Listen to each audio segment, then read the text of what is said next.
오늘의 사연은 고등학교 선생님과 바람이나 사연자분이 남편과 상간녀의 인생을 박살내버리는 시원통쾌한 사연입니다. 후반부에 사연자분이 도끼를 품고 남편과 상간녀를 복수하는 내용이 있으니 꼭 끝까지 들어주세요. 그럼 사연 시작하겠습니다. 안녕하세요. 저는 작년부터 지금 현재까지 한 여자와 계속 바람을 피고 있는 남편을 두고 있는 27살 된 여자입니다. 처음 바람핀 사실을 알았을 때는 임신 7개월 되었을 때였지요. 잦은 야근, 출장, 현장 일에 야근이 많아 바쁜가 보다 했었는데 눈치 백단인 저인지라 좀 수상해서 뒤를 캐보니 여자가 있더군요. 순간 너무 화가 나 따지고 물었더니 절 의구증 걸린 미친년으로 취급하면서 난리를 떨길래 그래 그럼 한번 두고 보자 하고 흥신소에 연락을 해서 사람을 붙이니 야근이라 집에 안 들어온 날은 상간녀랑 같이 보냈더군요. 사진을 그 얼굴에 던지면서 어디 한 번 더 미친년 만들어 보라고 하니 무릎 꿇고 빕니다. 한 번만 봐달라고 부모님께는 말하지 말아달라고. 바보같이 그래 한 번이니 봐주마. 한 번 더 이런 일이 있을 시에는 정말 넌 인간도 아니다. 으름장을 놓고 지켜보기로 했습니다. 그리고 한 달 뒤 왠지 찜찜한 느낌이 들어 온갖 수단 방법 다 동원해서 남편 핸드폰 비밀번호를 입력하고 들어가 보았는데 비밀 폴더 만들어 놓고 상간녀와 주고받은 내용들, 사진. 남편 놈 말을 믿어주는 게 아니었는데 뒤늦은 후회하다 결국 조기진통이 와서 2달이나 더 있다 나와야 할 내 자식이 그렇게 나왔습니다. 턱관절이 덜 발달되어 모유 수유는 하지 못할 것 같다는 병원 측 말에 속이 부글부글 끓어올랐고 병실에 누워있는 저를 보고 아무 일 없다는 듯이 웃으며 아들이야 라며 싱글벙글인 그 자식 얼굴에 기싸대기를 날렸습니다. 그러더니 저더러 미쳤다고 또 난리를 피웠습니다. 친정 동생에게 연락해서 노트북 좀 가져오라 하고 그놈 눈앞에서 그놈 핸드폰에 있던 사진들 옮긴 것들 보여주니 미안하다고 끝내려고 했는데 여자가 자꾸 들러붙으니 그럴 수가 없었다고 마지막으로 한 번 더 봐달라고 하대요. 병실에서 소리 지르며 울부짖는 제 소리에 아이를 보러 왔던 시댁 식구들이 놀라들어와 무슨 일이냐고 묻기에 시아버님, 어머님, 신우 앞에서 그간 있었던 일들을 다 말해주며 이혼하겠다고 했습니다. 당연 아이는 내가 키울 거며 친권 포기하고 양육비 위자료 다 청구할 거라고. 더러워서 더 이상 못 살겠다고 하니 시아버님이 무릎을 꿇으며 자기를 봐서라도 마지막으로 한 번만 봐달라고. 이제 막 태어난 애기를 봐서라도 애가 무슨 죄가 있냐고 그러면서 앞으로 온 그런 일 없도록 단속하겠다고. 며느리 앞에서 시부모님이 무릎 꿇고 손까지 싹싹 빌어가며 봐달라고 하니 매몰차게 싫다고 못했었네요. 그때 끝냈어야 하는 건데. 그 일이 있고 난 후 남편한테 한 달에 한 번씩 통화 내역서와 수시로 핸드폰 이메일 조사할 거니 그런 줄 알라고 하니 그렇게 하라고 하더라고요. 절대는 다시 안 그럴 거라고. 못 믿겠으면 너 보는 앞에서 전화해서 다시는 자기한테 연락 못 오게 욕이라도 할 거라면서. 작년 10월부터 지금까지 꼬박꼬박 통화 내역서도 띄어오고 다 확인시켜주고 핸드폰은 아예 열어놨길래 이제 정신 차렸나 싶었지요. 순간 믿을 뻔했습니다. 여자의 직감이랄까? 느낌이 계속 찝찝한 게 이상한 겁니다. 신랑과 같이 있을 때 처음 보는 번호가 찍힌 전화가 온다거나 발신자 미확인으로 전화가 온다거나 그래서 추적을 해보았지요. 신랑 명의로 핸드폰이 2대가 개통되어 있는 겁니다. 하나는 신랑이, 하나는 그 상간녀가. 그렇게 또 눈 가리고 아웅을 했어요. 갓난아이 혼자 키우기에 눈앞이 깜깜해서 아이를 봐서라도 꼭 참았는데 이혼을 결심했습니다. 시댁과 남편놈한테는 제가 알고 있다는 티 전혀 내지 않고 일단 친정 부모님께 증거 자료들을 다 보여주며 이혼하겠다고 하니 평생 마음고생하며 그 인간이랑 사느니 아이를 생각해서라도 이혼하라고 하시네요. 개버릇 난 못 준다고. 그리고 제 아들이 뭘 보고 자라겠냐고요. 친정 부모님과는 일단 이혼하는 쪽으로 매듭을 지었습니다. 아이 돌잔치가 끝난 후 알아본 결과 상간녀가 현직 고등학교 영어 교사라네요. 선생이라는 사람이 그러고 있으니 그 사람 밑에서 뭘 보고 배울까요? 불륜하는 방법? 이딴 거? 알아보니 교육청에 사진과 통화 내역, 문자 내역서를 동봉해서 신고를 하면 파직시킨다고 하네요. 그래서 교육청에 신고할 생각입니다. 그 다음엔 상간녀 집으로 가서 조곤조곤 그 부모 얼굴에 불륜 사진 뿌려주고 개망신을 줄 작정입니다. 아들이 돌잔치를 마치고 시댁으로 가서 그동안 모아두었던 증거 사본이랑 불륜이 현장에 담긴 사진들을 펼쳐놓고 이혼하겠습니다 라고 했습니다. 기분 좋게 돌잔치 끝내고 와서 이게 무슨 날벼락이냐며 시모께서는 고래고래 소리를 지르시더라고요. 그래서 꼭 이혼을 해야겠냐고요. 그래서 이혼하겠다고 이번엔 용서해주고 싶은 마음도 같이 살고 싶은 마음도 그리고 하나밖에 없는 내 아들 이런 남자와 키우고 싶지 않다고 했더니 이혼할 때 하더라도 아이는 내놓고 가라고 하더라고요.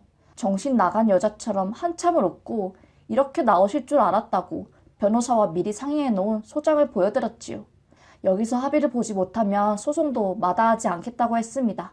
시부께서는 할 말이 없으시다며 자리를 박차고 나가셨고 신우는 언니 한 번만 더 생각을 해봐 라며 절 설득시키더군요. 남편이란 놈은 입을 강력본드로 발랐는지 계속 아무 말 없이 앉아있고 저는 아이를 데리고 나와버렸습니다. 아이는 놓고 가라는 신부 때문에 현관 앞에서 실갱이가 있었지만 밖에서 기다리고 계셨던 저희 친정 부모님과 엎치락뒤치락 하다가 아이는 제가 데리고 왔네요. 제가 제시한 위자료와 아이의 친권 그리고 양육비에 관한 사항들 잘 살펴보라며 뒤도 안 돌아보고 나왔습니다. 마음이 너무 홀가분하네요. 그리고 그 후 상간녀 부모 앞으로 사진들을 킥으로 보냈고 물론 제 연락처까지 동봉해서 할 말이 있으면 하라고 했습니다. 상간녀 부모 만나서 얘기하잖아요. 그래서 그 다음날 11시에 상간녀 부모 만나고 왔습니다. 저는 전혀 책 잡힐 일이 없는 관계로 혼자 나갔죠. 그쪽은 부모 둘이 나왔고요. 일단 자리에 앉으니 자식을 잘못 키운 자기들 탓이라며 한 번만 너그럽게 용서를 해달라고 하더라고요. 다시는 이런 일 없도록 단속하며 살겠다고. 어렵게 공부해서 선생까지 되었는데 이번 일로 학교에서 나오게 되면 소문이 나서 어디든 갈 곳이 없다고요. 봉투를 내밀면서 이걸로 합의를 해주면 안 되겠냐고 하길래 씩 웃으며 그 봉투를 들며 확인해봤죠. 아니나 다를까 돈 봉투. 1000만원짜리 수표 5장이 들어있는 겁니다. 무슨 드라마인 줄 알았네요. 봉투 안을 확인해보는 저를 보더니 합의를 해주나 싶었는지 좋은 게 좋은 거 아니냐고 소문나면 인생 끝장이라고 제발 이거로 보상이 되었으면 좋겠다고 자기네 적금 뺏어 주는 거라고 하네요. 그래서 그 돈 봉투에 있는 수표를 꺼내서 그 상간녀 부모 얼굴에 던져버리고 그때부터 제 할 말 다 했습니다. 지금 당신들 딸 입장만 불쌍하고 걱정되냐. 입장을 바꿔 당신 딸이 나와 같은 상황이라면 당신들은 어쩌겠냐. 나는 당신 딸로 인해 내 가정을 잃었고 내 아들은 앞으로 아빠라는 나무 그늘을 잃었다.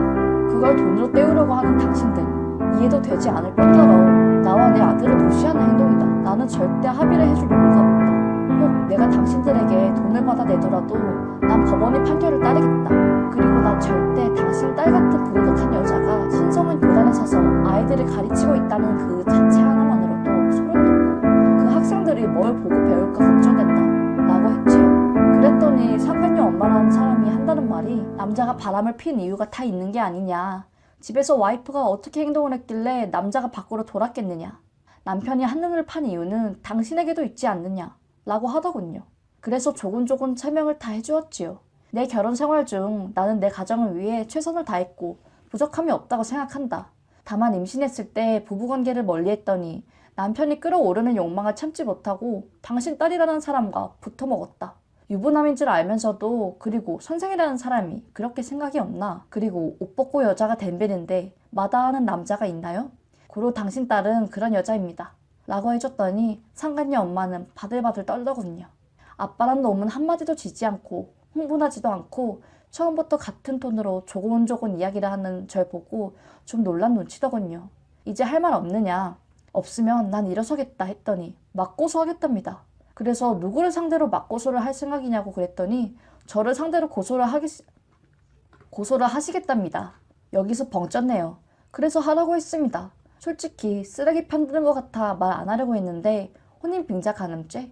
그건 애 아빠가 유부남인 걸 속이고 접근했을 때 해당하는 거 아니냐. 유부남인 거 알면서도 붙어먹었는데 무슨 혼빙이냐. 그리고 처음 당신 딸이랑 붙어먹었을 때 시아버님이 당신 딸 만나 얘기했다. 만나지도 말라고 연락도 하지 말라고. 한 번 더 이런 일 생기면 가만히 있지 않겠다고. 그런데도 당신 딸이 안 떨어지고 붙어 있었던 거 아니냐. 그리고 날 상대로 어떤 고소를 할 수 있을지 모르겠다. 고소? 해봐라. 하며 제가 소지하고 갔던 녹음기를 꺼내 보여드렸지요. 나 지금 당신들과 했던 이야기들 여기에다 다 녹음해놨다. 조금의 반성은커녕 부모라는 인간들이 자기 자식만 걱정되어 돈 봉투나 꺼내들고 합의하자 달려들 뿐만 아니라 나와 내 아들에게 모욕감을 주는 언행까지 일삼았다. 고로 나는 이거 또한 법원에 증거 자료로 제출할 생각이다. 그리고 당신 딸 용서해주고 싶은 마음 조금도 없어요. 그럼 당신들도 맞고서 준비 열심히 해보고 절 상대로 이길 수 있을지 의문이네요. 하며 일어서는 순간 상간녀 부모 무릎 꿇고 제 다리에 한 짝씩 잡고 안아주더라고요. 합의 보고 가라고 그 전에 절대 못 간다고 그러길래 112에 신고했습니다. 자식을 위한답시고 나왔는데 일은 더더욱 커져만 가고 망연자실한 그 표정 너무 통쾌합니다. 그리고 남편한테 자꾸 전화가 오네요. 100통 넘게 한 것 같습니다. 그래서 상큼하게 핸드폰 번호를 바꿨어요. 합의점을 찾아볼 수 없는 인간들인지라 저는 소송을 최종 선택했고 상간녀를 상대로 정신적인 피해 보상과 그 부모를 상대로 명예훼손을 같이 적용해서 소장을 작성하고 왔습니다. 지금은 그 상간녀에 대해서는 법원 출두 명령이 내려졌습니다. 현재까지 계속 그 상간녀와 부모라는 사람들에게 연락이 오고 있는 상태이고 심지어 지금 제가 거취하고 있는 친정까지 찾아오는 행동을 서슴지 않고 있습니다. 그리고 남편은 합의 이혼을 해주겠다고 하네요. 시아버님이 잠깐 만났으면 한다고 하셔서 시아버님을 만나고 왔네요. 1년 전 처음 사실을 알았을 때부터 지금까지 있었던 일에 더하지도 빼지도 않고 제 생각과 입장을 다 말씀드렸더니 시아버님께서는 네 입장이 이렇게 확고하니 더 이상 잡지 못하겠다고 하시더라고요. 그리고 그럼 5대 독자인 아들에 대해서 말씀을 하시더군요. 그래서 아이는 절대 보낼 수가 없다고 했습니다. 친권 양육권 소송까지 하고 있는 상태라 아버님이 그러시더군요. 아이에게 더 이상 상처를 주고 싶지 않다고 하더라고요. 그래서 아이의 친권과 양육권 저에게 다 넘기겠다고, 그러니 한 달에 2번 내지 3번은 아이를 보고 싶다고 그러셨습니다. 그리고 저에게 미안한 마음뿐이시라며 위자료는 신랑 명의로 된 부동산과 적금 펀드 다 주신다네요. 그리고 아이 양육비로 한 달에 100만 원씩 받기로 했습니다. 그리고 남편 합의 이혼을 조건으로 하는 대신 재결합을 생각해보라고 하더군요. 서류 정리가 끝나고 1년이든 2년이든 자기가 했던 모든 일에 대해 반성하며 저와 아이를 기다린다고 하더군요. 그래서 결혼 생활을 하면서 저에게 보냈던 모든 생활비와 더불어 아파트 적금 통장, 펀드 다 제 명의로 옮겨놓겠다고. 그래서 남편에게도 확고하게 말했습니다. 내가 너에게 다시 돌아가는 일은 없을 것 같다. 우리의 결혼 생활 3년 중 2년은 정말 너로 인해서 행복했었고 충분했다. 하지만 당신이 나에게 줬던 그 1년이란 시간이 2년이랑 나의 소중한 시간마저 무색하게 만들었다. 용서하기를 3번. 이제 당신이란 사람을 더는 믿지도 신뢰하지도 못하겠다. 내가 당신과 그 여자에게 받은 상처가 얼마나 오랜 시간이 흘러야 온전하게 치료가 될 수 있을지 모르겠다만 그 상처가 치료된다 해도 너에게 돌아가는 일은 없을 것 같다. 그리고 이렇게 합의해줘서 고맙다. 아이를 가운데 두고 어디까지 서로가 헐뜯고 싸워야 할까 속으로 많이 아팠다. 하지만 당신이 이렇게 아이와 나를 위해 배려를 해주다니 고맙게 생각한다. 그리고 남편이 위자료와 양육비, 친권 포기에 관한 각서를 써주었고 각서를 공중받아 놓았네요. 사람이란 게 갑자기 마음이 바뀔 수 있으니까요. 남편과 저 그리고 아이가 살았던 아파트를 전세로 내놓고 일단 제가 직장을 다니고 있기에 어느 정도 아이가 클 때까지는 친정 부모님과 함께 생활하기로 했습니다. 혹여나 아이가 아프기라도 하면 일하는 사람이 어떻게 아이까지 보겠냐며 친정 부모님이 제안하시더라고요. 많이 죄송스러웠지만 그러기로 했어요. 그리고 그 여자는 재판일이 잡히고 다가오니 발이 저린 모양입니다. 어떻게 해서든지 저와 합의를 보려고 난리를 치네요. 전 그 여자한테 정신적인 피해 보상금으로 1억 원을 요구했습니다. 법원에서 그 1억 원을 받아줄지는 모르겠지만 겁이나 먹어보라고 했죠. 그리고 제 1년간의 소갈이 어떻게 돈으로 측정할 수 있겠냐마는 소장에는 1억 원도 작은 액수라고 칭했습니다. 저와 제 아이 그리고 시댁 식구들, 저희 친정 식구들이 받은 상처에 비하면 말이죠. 여기까지가 제가 복수한 이야기입니다. 사실은 정말 많이 힘들었어요. 거의 모든 것을 포기한 상태로 소송에만 매달렸으니까요. 여튼 이렇게 제 사연을 들어주셔서 감사합니다. 라는 사연이었습니다. 레전드 사연 읽어주셔서 감사합니다.